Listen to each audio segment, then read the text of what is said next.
como dije, vamos a empezar a explicar qué es el peronismo, ¿no? Y si vamos a explicar qué es el peronismo es porque ya nos metimos directamente en lo que es la economía nacional, que por ahí la que más nos puede llegar a interesar. El capitalismo actual hay, digamos, dos grandes vertientes económicas. Una que dice que nosotros, por lo menos el capitalismo argentino actual, ahora ya me fui del mundo, me quedé en Argentina.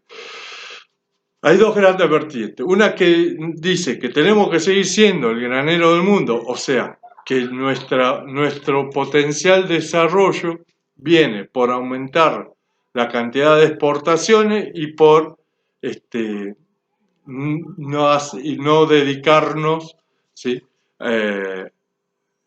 A producir nada. Todavía el lema de la sociedad rural sigue siendo cultivar el suelo y servir a la patria. Ahora, tiene un pequeño inconveniente.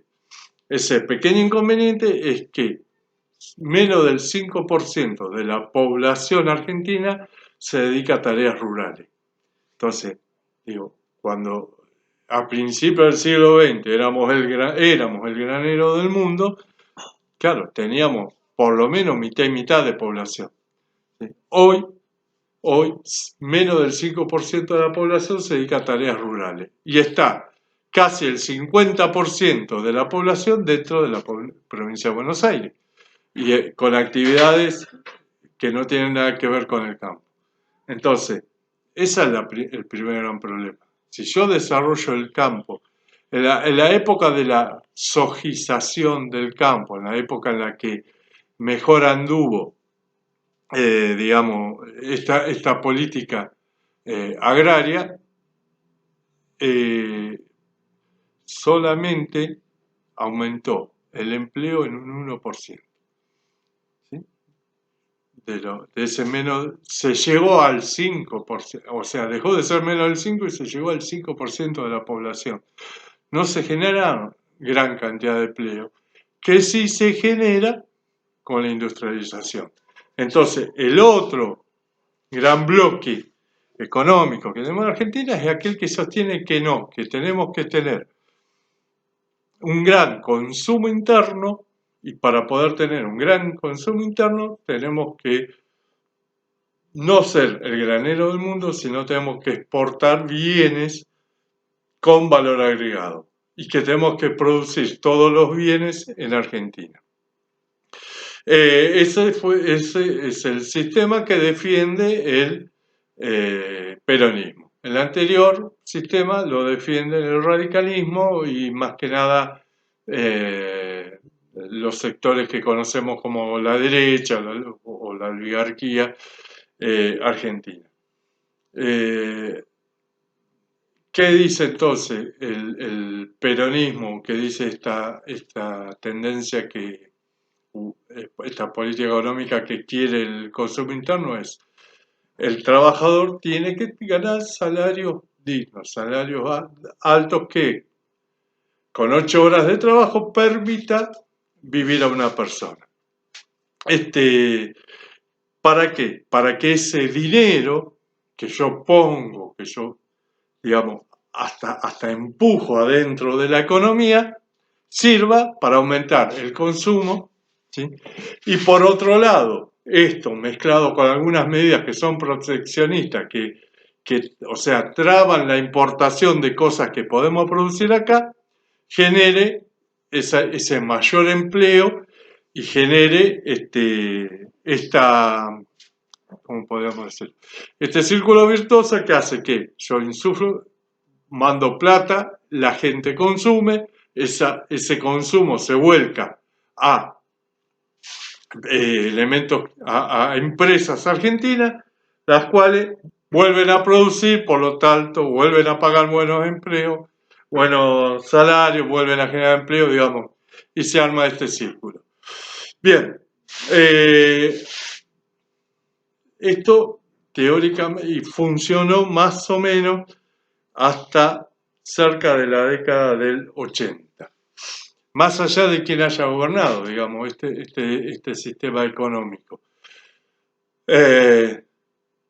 Hasta que fue reemplazado por lo que se llama el neoliberalismo. Los dos sistemas fueron reemplazados por el neoliberalismo, porque el sistema de granero del mundo tenía cosas que se podían rescatar, el peronismo tiene cosas que se pueden rescatar, ahora el neoliberalismo ya no. Pero detengámonos, porque yo le dije, bueno, el granero del mundo el problema que tiene es que no genera tanto empleo, que no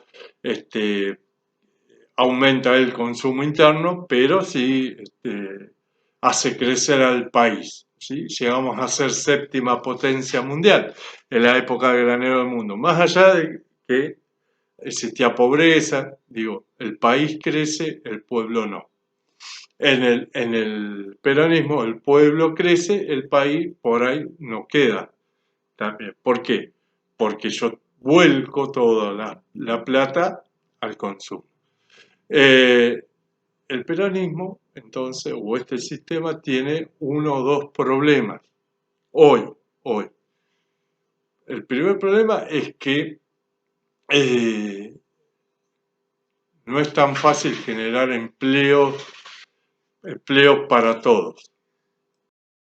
No, como decía, no genera empleo para todos. Y además, necesita de muchos dólares, mucha oro, muchas reservas, mucha plata para poder justamente hacer esas grandes obras o pequeñas obras o esa motorización de la economía, ¿sí? Que es mediante la inyección de plata. Entonces llega un momento en el que se resiente muchísimo, y ese siempre fue el problema de los gobiernos peronistas, se resiente mucho las reservas monetarias. Por ejemplo, para no irnos muy atrás al primer peronismo, pero una tontería en la última etapa peronista anterior, que era el kirchnerismo, nosotros para poder mantener la industria automotriz necesitaba el Estado proveer de 10.000 millones de dólares al año para que esas empresas puedan comprar, digamos, insumos para producir el auto. Lo mismo en Tierra del Fuego, otros 10.000 millones de dólares. Por lo tanto, todos los años el Banco Central tenía que disponer de 20.000 millones de dólares para financiar dos producciones. Es por eso que es cíclico que aparezcan estas crisis, ¿sí? Con devaluación del dólar.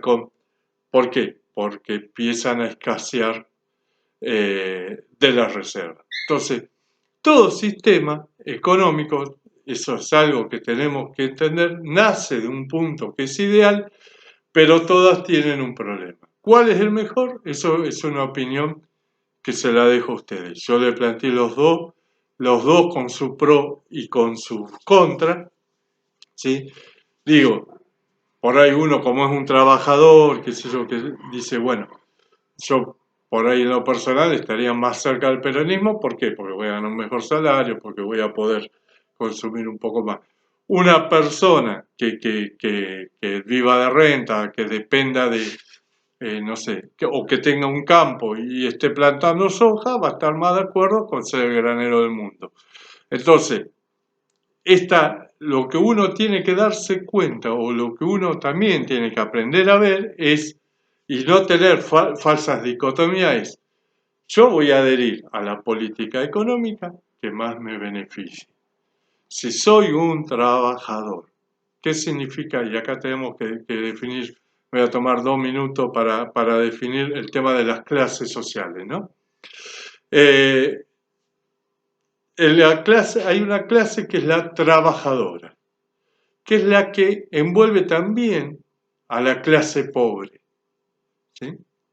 Podemos llegar a decir, si quieren, jugando un poco como para no englobar todo, que es pobre aquel que no tiene un trabajo, ¿sí? y que depende de, no sé, o el subsidio del Estado o de la limosna de alguien. Que en realidad ese sería un indigente más que un pobre, ¿no? Porque hay trabajadores con un trabajo, con un sueldo y son pobres. Esto sería un indigente. Después viene la clase trabajadora, donde es trabajador todo aquel que para poder comer, para poder vivir, necesita trabajar. Si necesita trabajar, si necesita todos los meses cobrar un sueldo, es un trabajador. Punto. No importa que sea médico, ingeniero o albañil. Si yo para poder vivir todos los meses, por ejemplo, en mi caso que soy docente, yo si no me pagan el sueldo no como. Entonces soy un trabajador, más allá de que tenga un título universitario, que tenga un título técnico, que tenga una carrera, no importa. Yo necesito trabajar, soy trabajador. Después está lo que se llama la clase media, que en Argentina ponemos muchas veces a los trabajadores mejores pagos, pero que está mal, que es aquel que no necesita trabajar para vivir, ¿sí?